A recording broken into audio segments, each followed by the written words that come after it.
All right, thank you for staying with us. Now, barely 48 hours to the off-cycle governorship election in Imo, Bayelsa and Kogi states. Preparations are in top gear as INEC and security agencies have assured of their readiness for hitch-free polls come Saturday.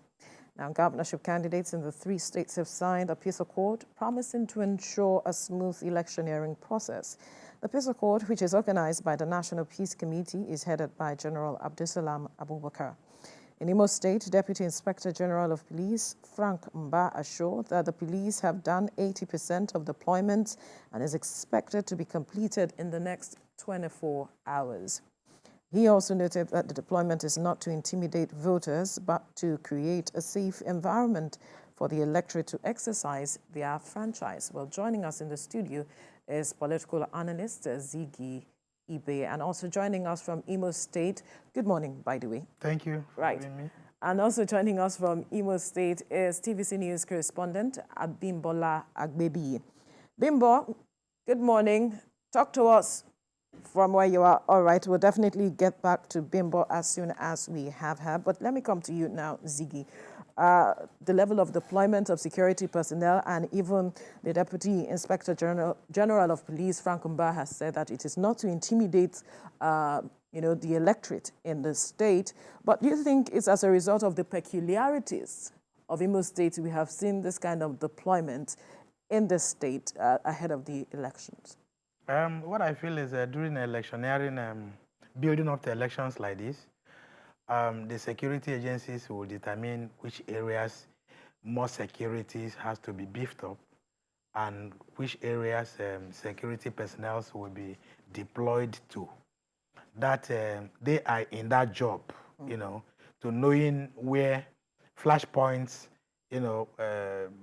areas that are polarized by security issues, and these few days, few weeks, few days, we've seen so many rising tensions in the Imo State, because I don't know why. Because Kogi too is next to Imo State in that rating in terms of insecurity, and I think the security agencies are doing all they could do to quell or to nip in the bud issues that might shunt the process, Frank Mba recently, I think I watched him speak yesterday when he said that it is not unconnected with the issues in Imo State, insecurities in Imo State. Not necessarily that it is a southeast state, but I think there are flashpoints, there are security breaches in Imo State. But recall that leading up to the election, I think the presidential election, there was a time where there were talks about no election going to happen in Imo State, yes, and all of that. But and then again, and a few other states too. And some other states, yeah, but within the Southeast. Yes. But then leading up to this off-cycle election, we heard that they lifted the ban on the sit-at-home on Mondays. So perhaps one felt, okay, all might be okay and good leading up to the election. Yes, but the security agencies are not actually resting on their oars in that regard. Whether sit-at-home has been rested or forgotten, I think they must still put that into consideration, because the boys or the people that are fomenting this trouble might latch on this, to really cause troubles more.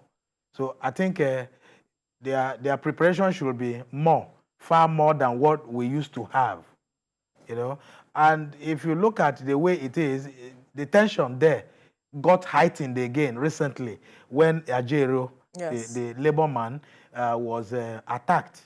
I think the man forgot that he is a labor person. He is a labor chairman. At the same time, he is a labor party member, a chieftain for that matter. I can confirm that to you. But what he went to do in Imo State, according to him... it was wrong for him to have interloped Interloped how? Yes, he's an He said interloper. he went to picket, or he went to, you know... Why picketing a state that is preparing for a national duty? Because a national, salaries, gratuities, assignment. and all, he said, according to him, were not paid.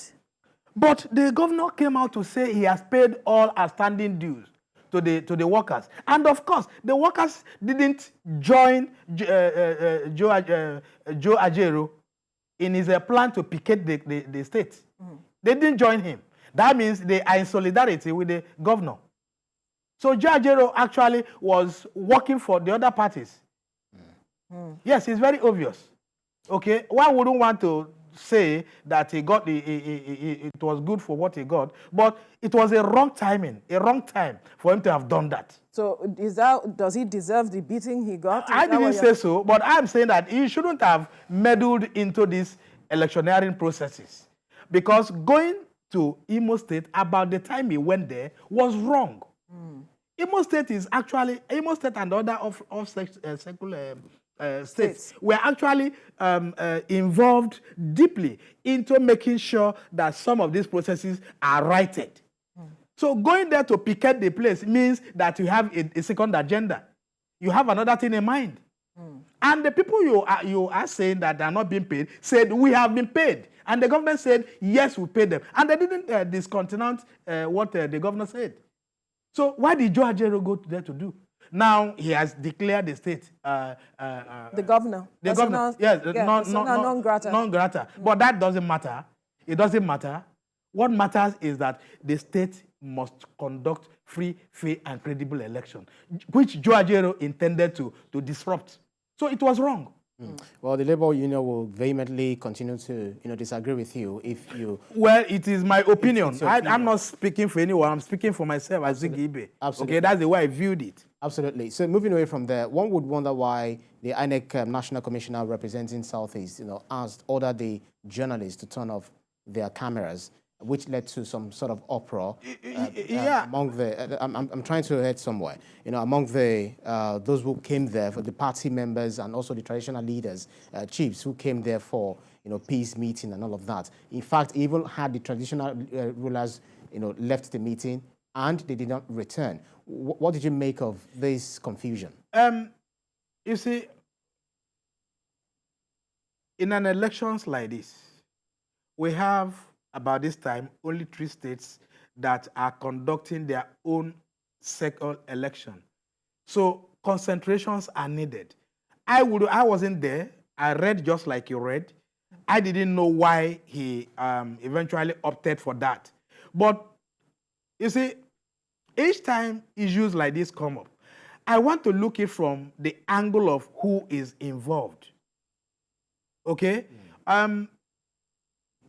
There might be security discussions they wanted to have, okay? And they wouldn't want it to be made public. I wasn't there. Could there be anything that we want to have a conversation about? But election was not on. There was no voting that was on when he asked all the journalists I'm just asking, shut off their cameras. Can there be some sort of information the electoral body will want to have with the political It's very possible. Which would not... It's very possible. You know what I felt when I heard it, or when I read it? I felt, you see, here we want to make issues from every non-issues. Really? Yes. When he says all cameras should be shut off, that a particular session he is having should not be covered, he might have his reason. Election was not going on. It was just a verbal word. It was a peace committee, right?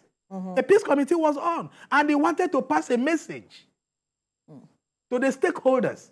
So he must have deemed it fit that it's going to be a security breach or a security that wouldn't want to be let to the public, because everything right now is in the public domain. Right. In fact, anything you do visually is in the public. So for him to have said, shut off your camera or we don't want this recorded, I think he must have it. But, crying foul always has been, is becoming a tradition with all of us right. Each time anything doesn't go in our own personal Direction. way, Okay. all we do is to say, no, he has a personal agenda. He wants to. The man we are talking about is not actually working for the APC government, APC party in the state.